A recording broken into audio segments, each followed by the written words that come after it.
Cimos cortam o inverno, luzes rasgam o céu.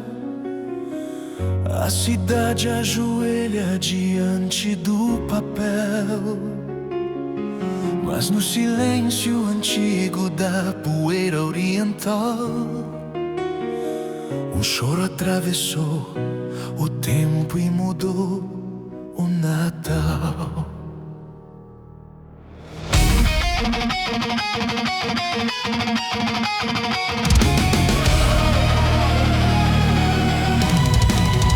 Não havia renasce cruzando o firmamento, nem trenós riscando a noite em tradição. Só pastores guardando o pouco que tinham e o céu em movimento sobre a contramão. 3 reis seguiram sinais que não se vendem: ouro, incenso e mirra para um rei sem palácio. Na manjedoura a eternidade respirava entre o feno frio e o espaço. Hoje vestem milagres de vermelho e fantasia, prometem alegria embrulhada em laço.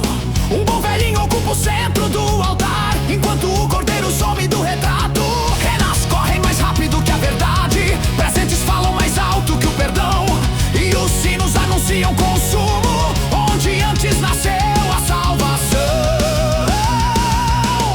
Entre nós e estrelas, quem reina afinal? Entre o mito e o mistério, qual é o Natal?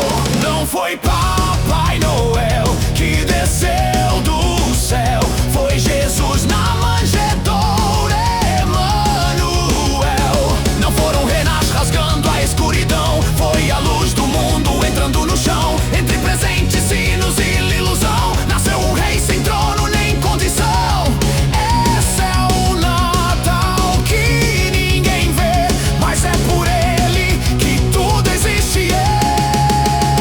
O berço já apontava pra madeira, o nascimento carregava a cruz. Antes dos pregos, antes da coroa, o sacrifício já estava em Jesus. Natal nunca foi conforto, foi decisão divina de entrar na dor. Não pra enfeitar o inverno dos homens, mas pra refazer a história pelo amor. O mundo escolheu a lenda pra celebrar.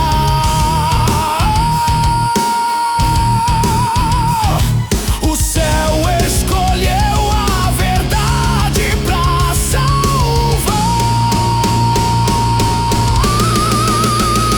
Não foi Papai Noel que desceu do céu, foi Jesus na manjedoura, Emanuel. Não foram renas cruzando o clarão, foi Deus com a gente em forma de perdão. Entre vitrines e promessas vãs, nasceu o filho antes do amanhã.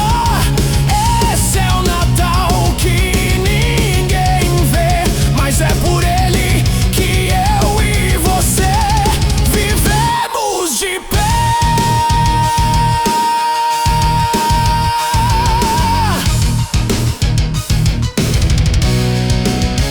Enquanto contam os dias até o fim do ano, ele conta vidas desde o início do tempo. Enquanto trocam presentes que se quebram, ele oferece um reino que não vira vento. Um trem não passa, um mito some, mas o túmulo vazio